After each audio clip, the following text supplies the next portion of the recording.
Malcolm's Runaway Soap by Jo Ellen Bogart. Read by Mr. C., the teacher.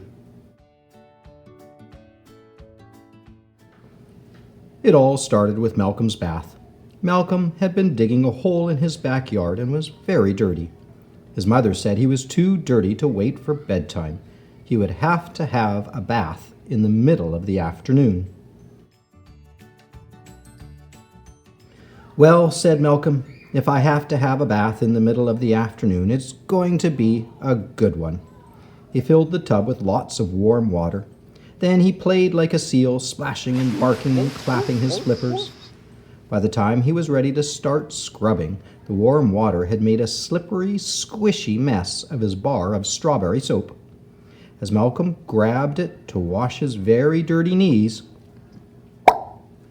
the soap slipped out of his hands and up into the air. It landed on the floor, slid along the tiles, and raced right out of the bathroom door. The soap went past Malcolm's sleeping cat, Ralph, and down the stairs.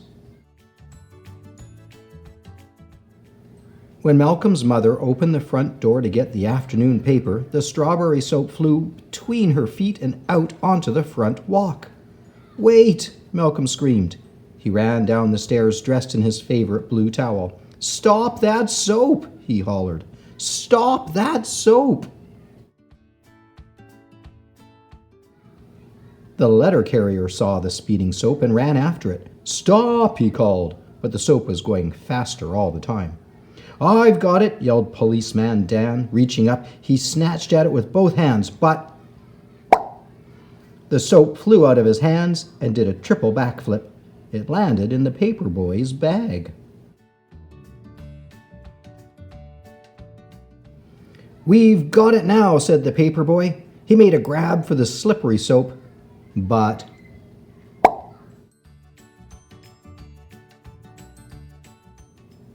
the soap sailed right into the jug of lemonade Julie was setting up to sell. "Malcolm, is that your soap in my lemonade?" Julie reached in to grab the slimy pink soap, but the soap was off again. At the end of the block, Mr. Sanders was bathing his poodle, Fifi, on the balcony of his apartment. Splash! The flying soap dived right into the bathwater. Fifi nipped at it with her tiny teeth. Mr. Sanders almost got a grip, but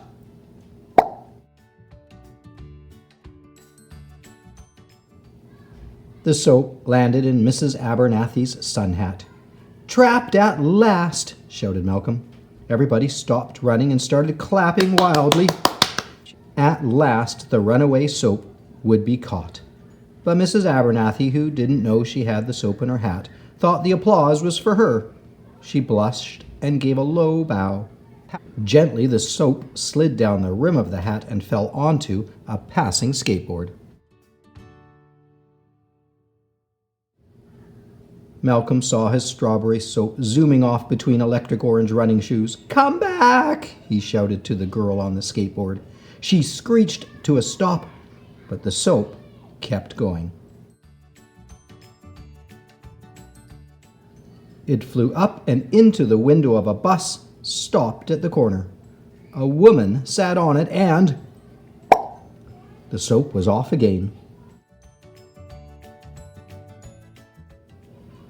At last it came to rest on a toy sailboat floating in the City Hall fountain.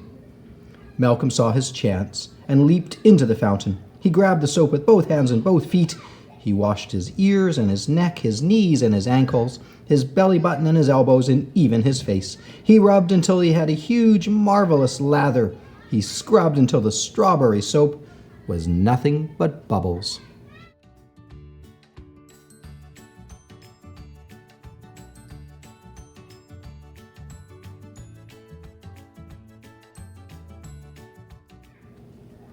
When he was squeaky clean, Mrs. Abernathy handed him his favorite blue towel.